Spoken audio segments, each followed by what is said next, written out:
Alright, so today we back working on the '06 Cat Eye.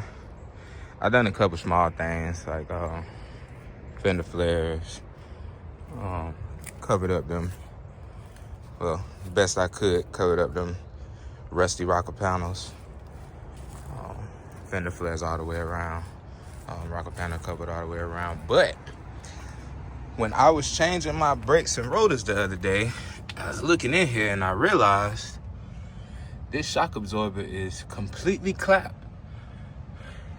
This CV axle is also completely clapped. This boot is not even secured to it. So today I'm gonna be changing the shock absorbers. I found a set of 4 shock absorbers from A Premium. I'll leave a link in the description, but I think I paid $160 for all 4. And to put it on is super simple. That's what I'm gonna be showing y'all today. So you push this plastic out the way. You got a nut right there. And then you got another one down here. And basically, you just remove that, remove this. This whole thing should slide right out. Put the new one in, and we done. So let's get to it. So I just got a piece of wood and pushed that, or wedged it to hold that plastic out the way. Now I'm gonna just spray a little WD-40. Yeah, look at that bushing. It's all cracked up and dry rotted. That's why my ride ain't smooth.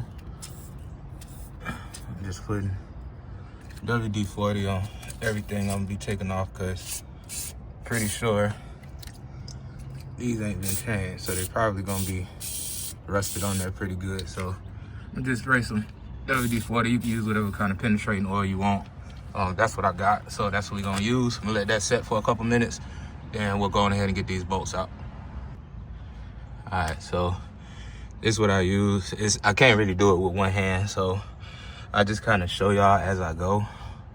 At a 15mm deep socket up top, and you'll notice when you start trying to break that bolt, that this cylinder will start turning. So just get a pair of vice grips, hold it so the cylinder don't turn, and then go ahead and break your nut. And then you should just be able to get it right out of there. So I'm gonna go ahead and finish getting it out and show y'all. All right, so as you can see, I did get that nut off, and it's just washer and bushing.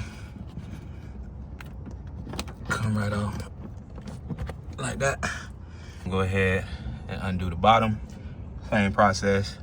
Hold one side with whatever you need to hold it with, and then get that bolt out on the other side. So we're gonna go ahead and get that done. All right, so got that bottom bolt out of there. Now that we got the top and the bottom out, should be able to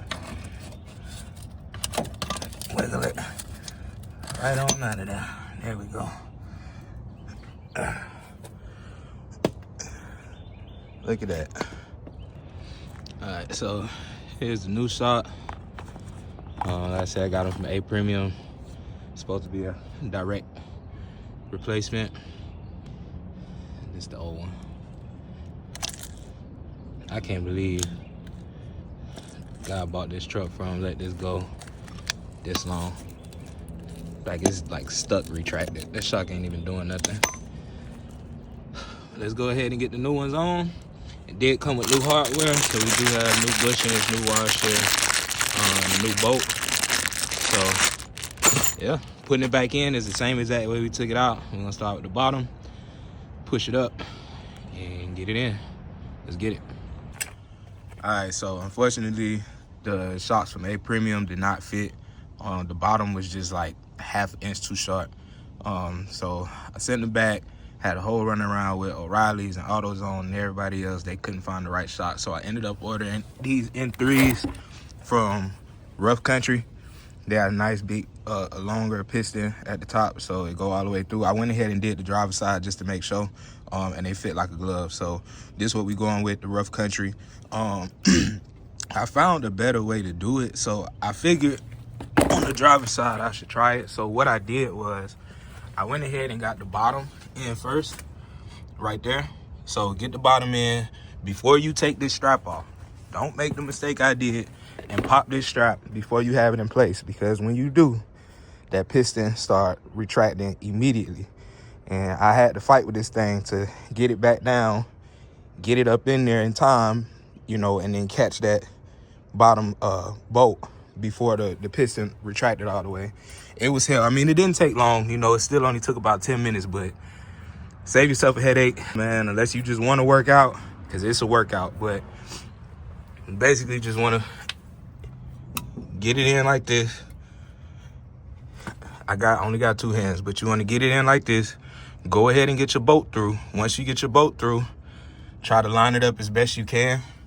You can try to put some pressure on it when you pop this thing, because like I said, you do have your bushing and your washer that needs to go on before it gets into that housing. So they sent us some new bushing, some new washers. This the old clapped out junk that I took out of here. As you can see, these I don't think ever been changed. Like, look at this. The original color is blue. See that? The original color is blue, but they just been so clapped that that's what they look like. So we're gonna get rid of that. We're gonna get rid of this. And y'all, I'm using all Harbor Freight tools. So Pittsburgh wrenches, Bauer impact. This stuff been working great. Pittsburgh vice grips. This stuff been working great. I ain't had no issues. It's pulling my bolts how I need it. So shout out to Harbor Freight. But let's go ahead and get this in, and then I'll show y'all the final product. All right, so I got my bottom bolt started, but I didn't tighten it. So now make sure when you do your bushings, the one that you got to put on before it gets into this housing right here is this one. Put your washer up under it, put it in. This top piece right here is gonna go through that hole, and then when you put the top on, it's gonna sandwich it. You see how they fit into each other.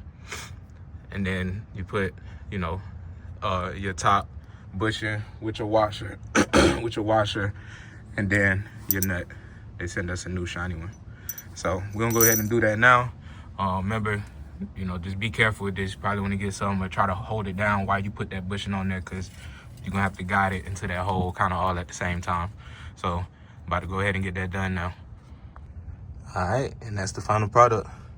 So I'm gonna go ahead and get them torqued down. I'm gonna do that off camera because I only got one hand anyway. But the top is, I mean, if you want to get specific, the top is 15 foot-pound, and I think the bottom is like 60 or 70 foot-pound.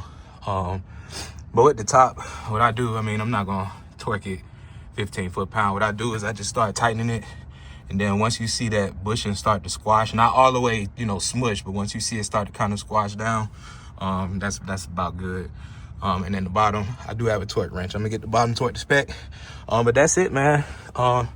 You know, I did get a little discouraged with, you know, finding the wrong parts and everything like that. But, you know, you just got to push through. You know, this is not a big job at all. It's a small job. But for us DIYs, that could be, you know, kind of discouraging. So keep going, man. Y'all will get it done. So I got my shocks replaced. I don't know what we're going to do next. But as you can see, it's a lot to be done. So, yeah, man, let me know what y'all want to see next. Let me know if y'all got any tips or any advice. Leave me a comment, like, subscribe. Let's get it.